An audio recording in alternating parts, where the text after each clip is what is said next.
Shunaqa ayollar bor, eridan ko'ngli sovib ketgan.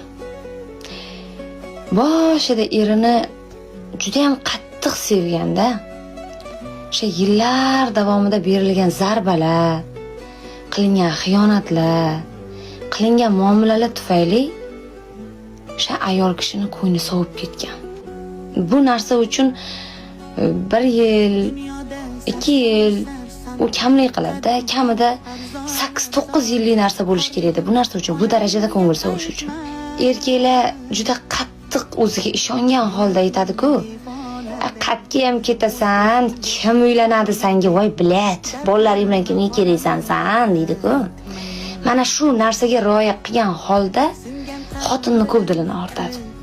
Lekin o'sha ayol kishini ko'ngli qolganidan keyin, endi qo'pol bo'lsa ham aytaman, eri bilan даже bitta to'shakda yotgisi kelmay qoladi. O'sha bitta to'shakda yotadi-ku. Ana ayolni badani yig'laydi-da. Yotolmaydi, iloji yo'q. Agar majburlikdan yotsa, endi shu meni erim nima qilaman endi deb majburlikdan yotsa, aytaman, shu erkak bilan yotgan badan xorda yig'laydi. Ayol kishi o'zidan o'zi yig'lagisi kelaveradi. Xuddi kabuti unga bir begona erkak qo'l tekkizayotganga o'xshaydi. O'shaning uchun ayollarning ko'nglini og'ritmanglar. Ayol kishini baxtsizligi o'zi shundoq ham ko'zidan bilinib turadi. U nimadir deyishi shart emas.